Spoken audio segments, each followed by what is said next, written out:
Capricorn, hi, come on in. Oh, it is good to see you. I've just been doing some spiritual work, and so I'm now in the mood to do a Capricorn October reading of tarot, employing a lot of astrology, the zodiac, numerology, and probably a lot of such sacred and mystical knowledge as I am permitted to make known, as well as probably something else we shall see in just a moment. Thank you very much for your comments saying that you love the readings. It's my pleasure. Thank you for those leaving comments from North America and Canada, from the United Kingdom, from Abu Dhabi, from the Middle East, from Australia, New Zealand and India. Nice to see you. Good to see you again. And the Philippines, Germany, Italy, Spain. So let's see what there is in store for you. Some countries I would have left out. I'll get you next time, I'm sure. So just give me a second.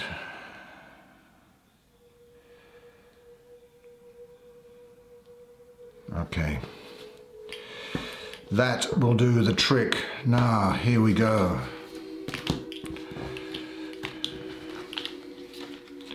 Let's come out, whatever that may be. That's Temperance. I'm going to take 5 cards because that is all we are going to need, because those 5 cards, there's the Ace of Cups. These 5 cards will tell us everything that we need to know about what is going to be going on in your life. There's the 6 of Cups. Well, I hope you like sex. Well, we shall have to see. The 10 of Cups, the Ace of Cups, the 6 of Cups, the 10 of Cups. What else is there? Your final card happens to be the Ace of Swords. Look, Capricorn, I'll bring a lamp over so that we can get a good illumination of this spread while you sit down here next to me, and I'll do the reading for you. Okay, Capricorn, now let's have a look. The cards are as we drew them. And let's have a look at the first one that came out for you, which is the Temperance card. Well, let's have a... Why don't I reach behind and get my pen, and I can point out a couple of the salient details here. Well, here is Lady Temperance. That is actually, the face is actually quite androgynous, not unlike the face of... that was painted for John the Baptist, representing John the Baptist by Leonardo da Vinci in one of those paintings of his. I just can't remember what it is now, but I remember seeing that face before somewhere. And what is the angel doing? Well, this angel, almost as 2 angel wings here, is pouring from one vessel into another. This vessel is lunar, this vessel represented by a lion. And, oh, interesting, looks like a couple of human hands trying to get out of the lion's mouth. Lion's had lunch.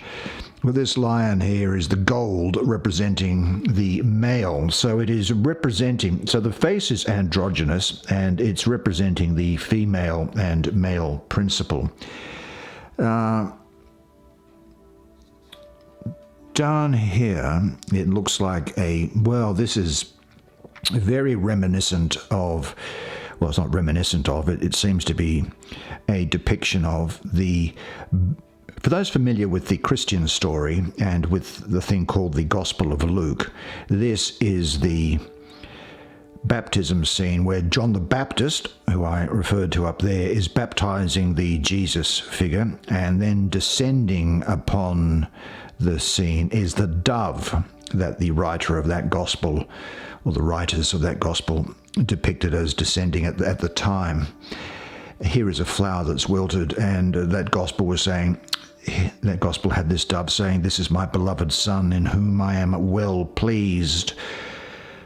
Well, no doubt, and that's very interesting, but what does this card mean for you? And let's pull it out a bit so we can see it in the context of the other cards as well, shall we? Yeah.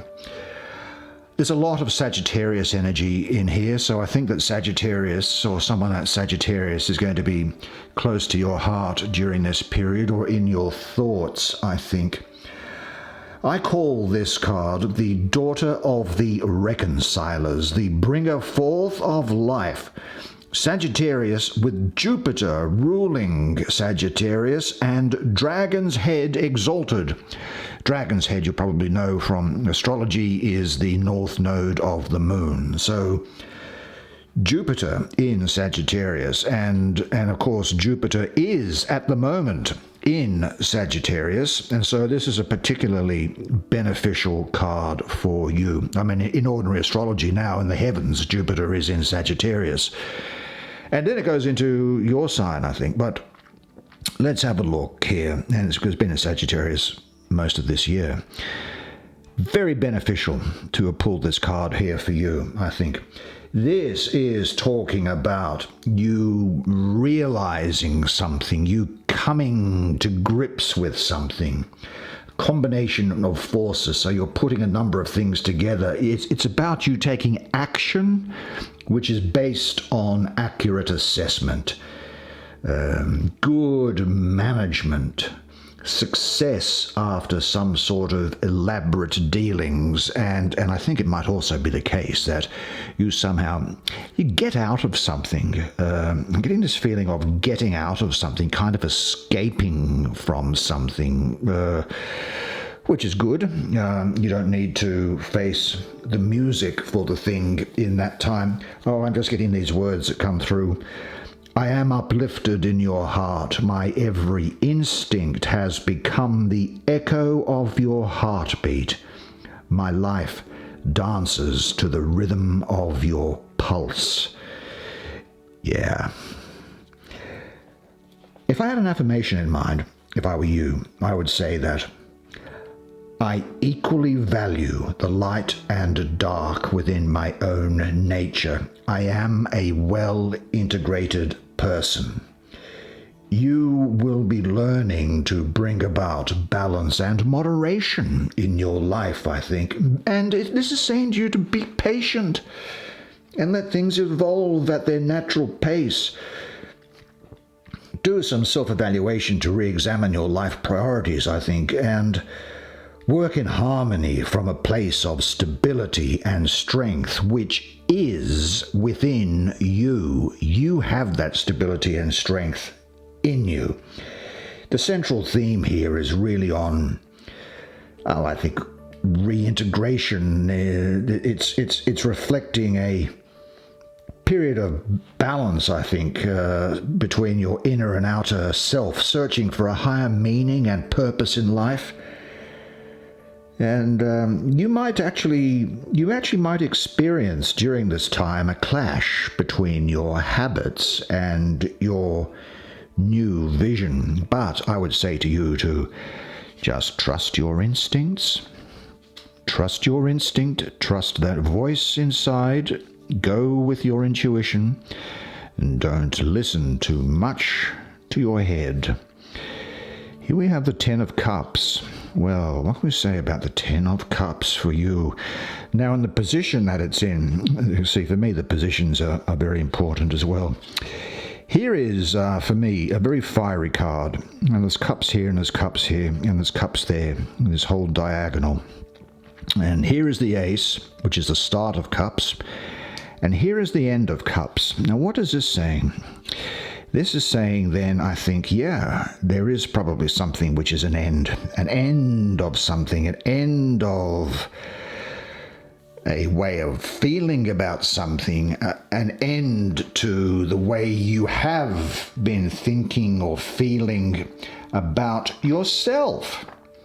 I think what's happening is that there has been some degree of self-doubt about you, and I think that that is turning around. You should have that turned around because you have everything going for you. Because this is the Lord of perfected success. It is Mars ruling the third decan of Pisces, the 9th to the 19th of March. And I think that what we see here is that There's some emotional stability. We have really just a straightforward set of cups. This one's on its side. It acts as a doorway across the moat. There's a couple here which look newly married and about to go into this cup here, which is acting like a temple. There's a lot of construction going on. Things are good. Things are in good hands. Things are in a good place. And I think that's what the story is with you also during this month, is that you are going to be in a good place. There's a great deal of emotional passion and vitality going on. But the thing is that where this card is sitting, and let's have a look at it here, there is that Six of Cups. Here's the first cup, and this is the last one. I'm getting the feeling that this energy is now starting to devolve and break down, this Cups energy, and it's going to devolve next into this card here, which is the Ace of Swords. That's where the energy from this card is going to end up. And what we have here is, I think that there's a sense, I think, that you have something is giving you that you thought was going to be very fulfilling is actually only giving you a fleeting sense of happiness. Something has lost its ability to fulfill you, I think. Now, this can happen when you buy things. When you buy things because you think, oh, this is really going to make me happy and I'm going to get a lot more out of life as a result of it. Well, how much more out of life can you get with a new pair of shoes or some foundation or a new cell phone? Yeah. These things can wear off, don't they? They're fantastic at the start, but then they wear off. You think it will make you happy, but then you get bored and move on to the next thing. Now, in a relationship setting, this might relate to the loss of pleasure in what the relationship brings. And therefore, you either have to alter the dynamic of the relationship or move on, because you will become stale and the relationship will die and end in acrimony. And that's not the purpose of life. It's not that you're not happy. And this relationship doesn't have to be one, for example, which is a romantic relationship or a marriage. It could just as easy. It could be a workplace relationship. It could be a relationship that you have with a friend. It could be social things. It could even be things related to business. It could be with a customer, or it could be with a supplier. There are a very variety of relationships to which this can apply. You will know what it is. And as I say, it's not that you're not happy. It's just that you're full. And you've come to the end of what it has to offer. Now, when I say that you're full, it's like a bucket that fills with water. Let's take one of those as a bucket. Well, when the bucket is full, if you add more water to it, it doesn't actually increase anything. The thing just spills over the side. You have to reinvigorate the thing, add more energy to it by making the buckets bigger, or you've got to get another bucket. And that, my friend, is how it works. But I would say this, though, and this is something to be aware of. There is an angel which is associated with this card for me, and the angel's name is Yobemeyar, one of the 72 names of God. It substitutes for the word God in a book of the Hebrew Bible, the Old Testament, called Genesis. Right at the start of that book, in chapter 1, verse 1, it says, when God began to create heaven and earth. Now, incidentally, in the actual biblical Hebrew, it does not say in the beginning. It actually does say when God began to create the heaven and began to create heaven and earth. There's a little bit of trivia there for you. Well, meditating on that name, it will call on the name and the power, and it will bring to you the ability to overcome feelings of doubt or panic or thoughts of dread, which can sometimes come about when we start thinking, gee, I've lost what this thing was giving me. It's not giving it to me anymore. But anyway, having said that, let's have a look at this card in the middle. And it's now, I asked you whether you liked sex, I think, didn't I? It's probably a bit forward of me. I apologize for that. So let me put it this way. Do you like passion and eroticism? Here is the Six of Cups. Well, the Six of Cups is the Lord of pleasure. All right? So that's why I ask. And let's have a look at some of these cups here. Here is, what are they? Look, they all look, the scenery here looks to be the scenery as to what happens in old age.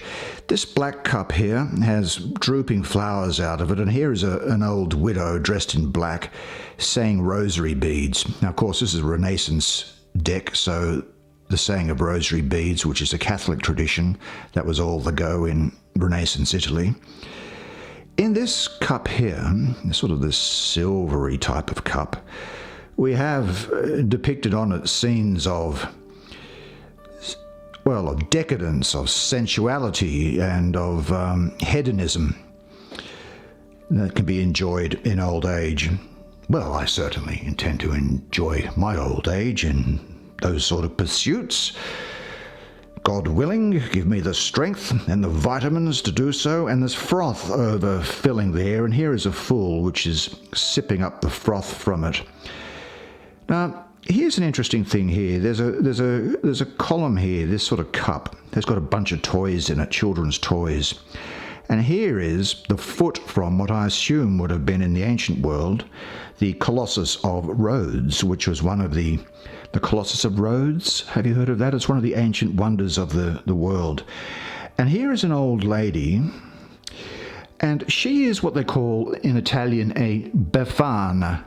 A befana is a good witch, and she's doing knitting, and she has all these toys that she's going to give to children. This green cup, which is in looks like the image of a bird, there stands a wizard with all of his instruments of the occult. Here is a clay cup that has been fired by the divine love, and around it is a dried out wreath, and sitting beside it is, well, what I take to be a monk from the monastery of Athos on Mount Athos in Greece, which was famous back then at the time. And this is the only cup that's really got water in it that we can see, and it's a gold cup with an aesthete sitting underneath it, meditating and holding a flower. It's all very interesting. Well, what does it mean? Well, the Lord of Pleasure. For me, it's the sun ruling the second decan of Scorpio, the 3rd to the 12th of November. So the sun ruling Scorpio. Now, I also have, with this 6, I have mystically the sun associated with the number 6. So we have a double dose of the sun. And so the double sun, I think, reveals what Scorpio wants to hide. Now, what does this mean? Well, some of the meanings that come up for me straight away are pleasure, indulgence, sexual pleasure, excitement, communication with ancestors, family support.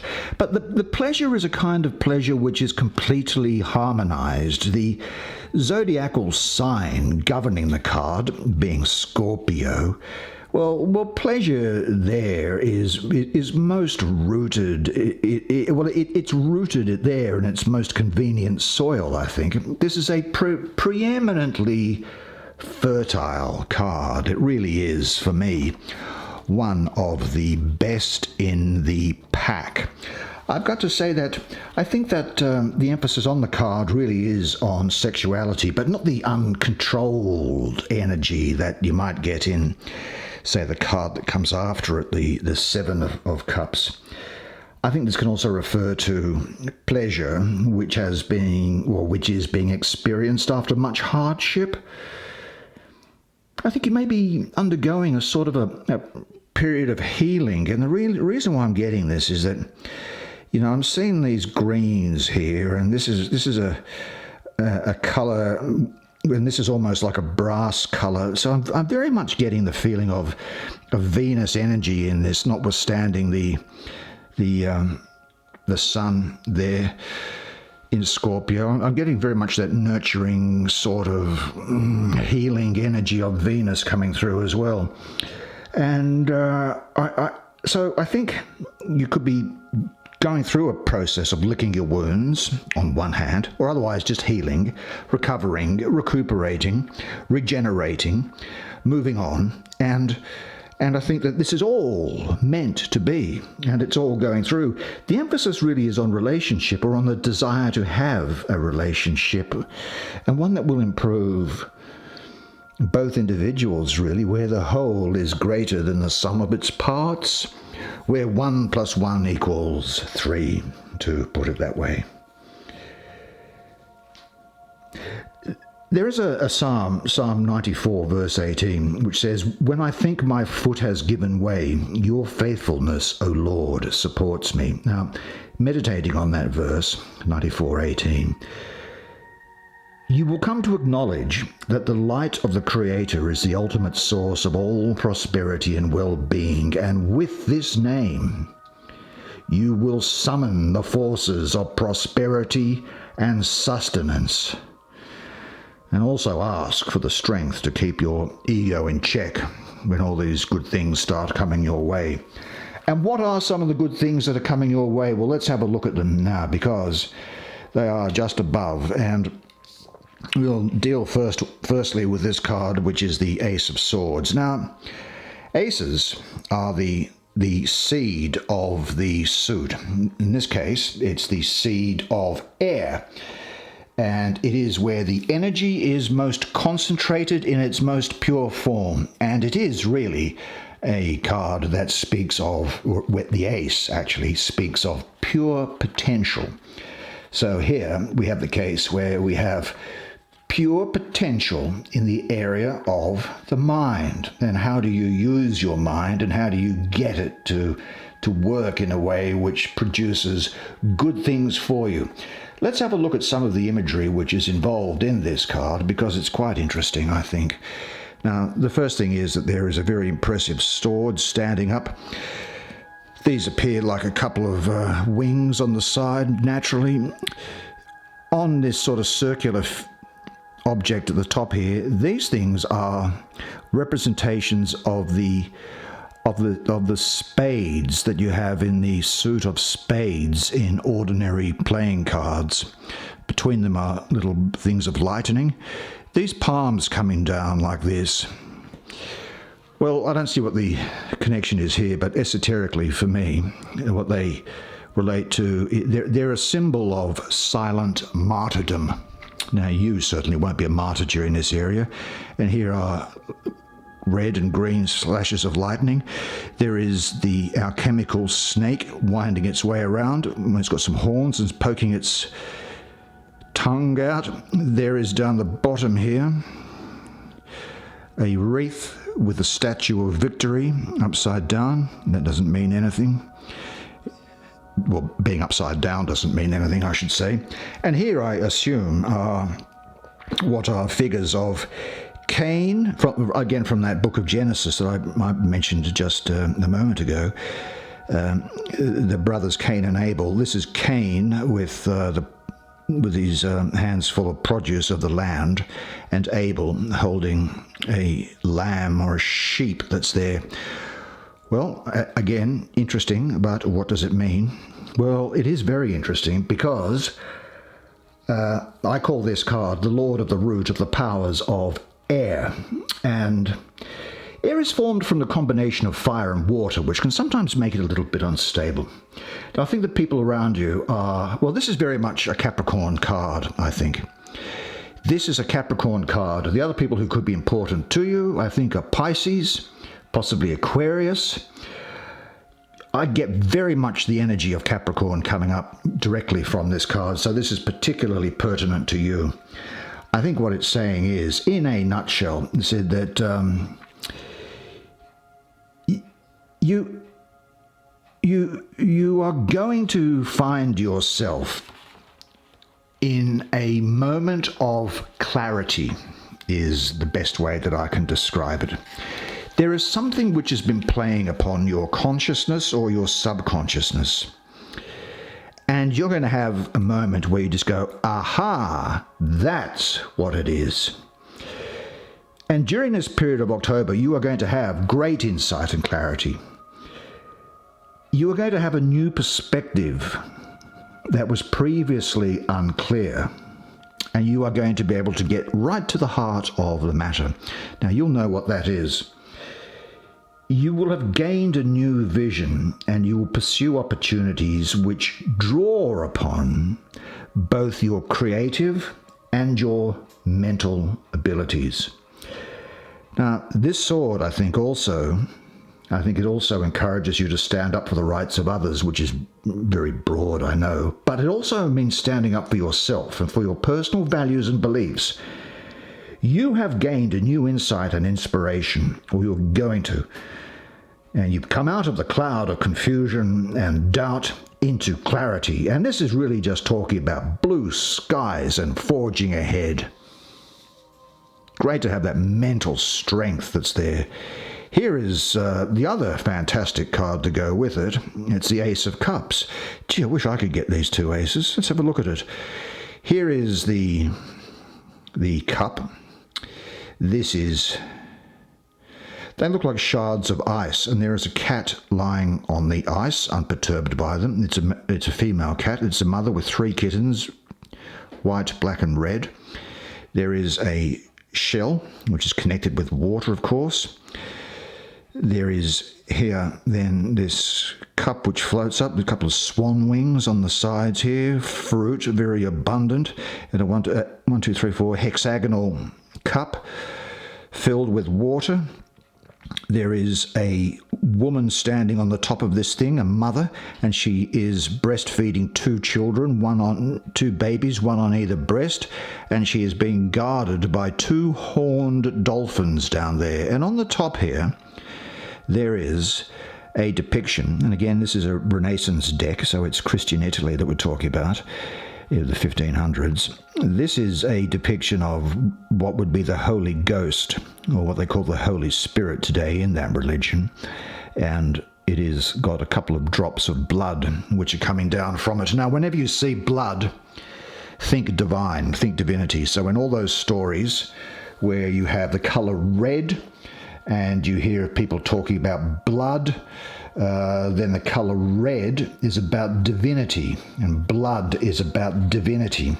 So turning water into wine, well, you get the picture. These works, these literary works contained in them, were not written by fools, but they were very often. They were writing for a general audience, but they buried in them deep mystical truths. Now, and of course, remember, they were put together by people. I mean, those books, whether it be the Vedas of India, or the Hebrew Bible, or the Christian New Testament, remember that the people who wrote these things, first of all, they could read and write. In the case of the New Testament, they're all written in Greek. But in the Hebrew and in the Sanskrit of the Vedas, these people were written by the absolute elite. They had a tremendous education, and they could read and they could write, and they comprised the best minds of their generations, and they were directed to the study of, well, they probably saw it as, well, who knows what they classified it as, but we classify it today as being theology or philosophy or what have you. But remember that, and when they weren't written by idiots, they were written by very smart people. And let's face it, generally men, not because women weren't smart, it's just that generally men were given education, whereas women were not. Sadly, imagine what the world would be like today if they had have been educated. It would be fantastic. Now, this is the Ace of Cups, the Lord of the root of powers of water. I'm getting around here, Scorpio, Sagittarius, Libra. They're going to be important to you. The cup suit embodies the experiences of relationships, of pursuit of happiness, love, fulfillment, pleasure. But of course, you can't have happiness, love, fulfillment, or pleasure unless you have experienced lack of those things. This is talking about love in its purest sense, abundance for those who are on the market, a new relationship. It also talks about, for those who are already coupled, I think it's talking about the reinvigoration, the energizing of the relationship, because there's a lot of sensual passion surrounding this card. I also see pregnancy here, I have to say. You're going to hear of pregnancy.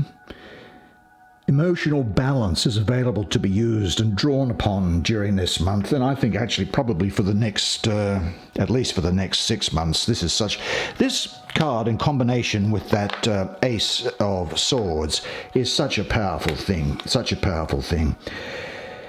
The cup of unconditional love is being offered to you. Will you drink from it?